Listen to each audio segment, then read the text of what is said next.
लोकतंत्र का महापर्व अब अपने आखिरी पड़ाव पर है। 2 चरणों का चुनाव बाकी है और ये 2 चरण भी बहुत इंपॉर्टेंट है। और ये जो मौका है, इस मौके पर हमारे साथ यहां मौजूद हैं उत्तराखंड के सीएम पुष्कर सिंह धामी। सर, बहुत बहुत स्वागत है आपका न्यूज़ 18। जी, बहुत धन्यवाद आपका पंकज जी। तो अब 2 चरणों का चुनाव बाकी है, 5 चरणों का चुनाव हो चुका है और दिल्ली खासतौर पर अगर देखा जाए तो वहां पर भी चुनाव है। सर, अभी तक के जो चुनाव हुए हैं, आपका आकलन क्या कहता है?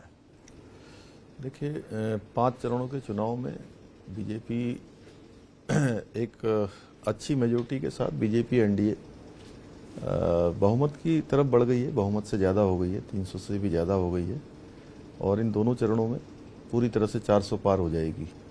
और मैं इसलिए नहीं कह रहा हूँ कि कोई बोलने के लिए, मैं पूरे देश के अंदर अनेक राज्यों में गया हूँ और छोटे बड़े सभी स्थानों पर गया हूँ, लोगों से मिला हूँ और मैंने जिस प्रकार का लोगों में जोश देखा है, लोगों में आदरणीय प्रधानमंत्री मोदी जी को लेकर अपनापन देखा है, विशेषकर महिलाओं में और नौजवानों में, तो 400 पार आसानी से इस बार होगा।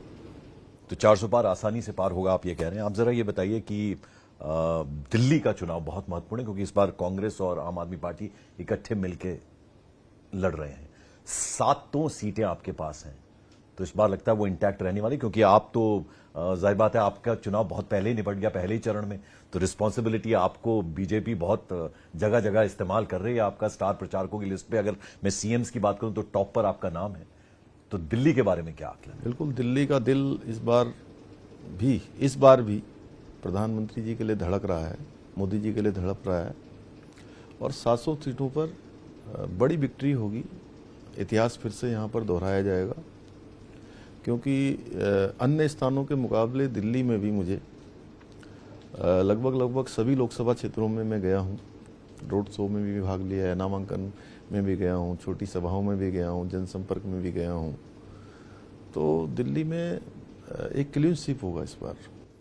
धामी साहब, देखिए, दिल्ली चुनावों को लेकर जो आपकी प्रदेश बीजेपी की जो इकाई है, उनका कहना है कि बुर्का वाले जो हैं उनका वेरिफिकेशन होना चाहिए। इस पर ओवैसी साहब बड़े भड़क गए हैं।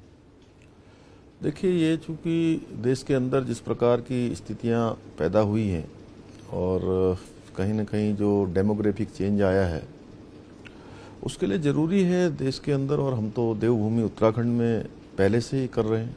हमने वहाँ वेरिफिकेशन ड्राइव चलाई है क्योंकि कई बार देखने में आता है कि कुछ घटनाएं घट जाती हैं, अपराध हो जाते हैं और बाद में जब हम जानकारी जुटाते हैं तो कोई कहीं से आया होता है, कोई कहीं से आया होता है, कोई आपराधिक पृष्ठभूमि से आया होता है। इसलिए वेरिफिकेशन ड्राइव जरूरी है। चूंकि मुस्लिम लोगों की बात हो रही है, तो जो कलकत्ता हाईकोर्ट ने ओबीसी के कोटे में मुसलमानों को आरक्षण देने की बात जो थी ममता बनर्जी की, उसे रद्द कर दिया।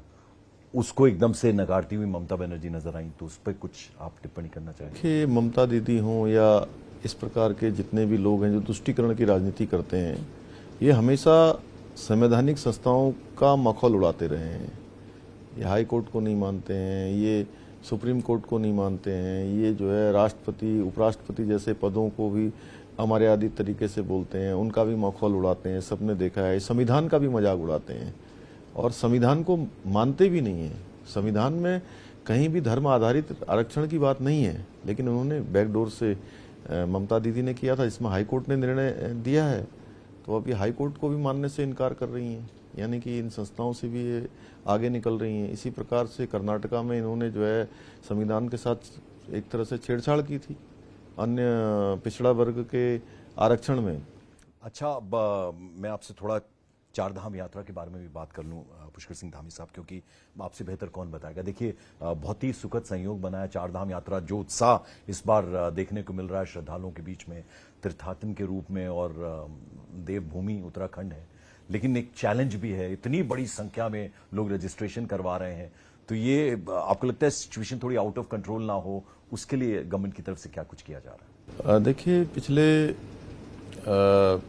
10 मई से यात्रा प्रारंभ हुई थी और अगर मैं इन 12-13 दिनों की बात करूं तो 10 लाख के लगभग का आंकड़ा अभी तक चारधाम दर्शनार्थियों का हो गया है और एक बड़ा आंकड़ा है। पिछले सालों की तुलना के अपेक्षा ये दुगना है और जिस प्रकार से चार धामों का विकास हुआ है माननीय प्रधानमंत्री मोदी जी के आने के बाद, चार धाम ऑल वेदर रोडें बनी हैं, केदारनाथ का पुनर्निर्माण हुआ है, बद्रीनाथ का मास्टर प्लान बना है, हवाई सेवाएं बढ़ी हैं, अच्छी सुविधाएं हुई हैं, तो चार धाम हर एक श्रद्धालु तीर्थयात्री आना चाहता है। हाँ, ये जरूर है कि बड़ी संख्या आ रही है तो वो एक चैलेंज भी है। चलिए पुष्कर सिंह धामी साहब, आपने अपने बिजी शेड्यूल में से न्यूज 18 इंडिया के लिए वक्त निकाला, बहुत बहुत शुक्रिया। हमारी सभी शुभकामनाएं आपके साथ। धन्यवाद। Thank you so much.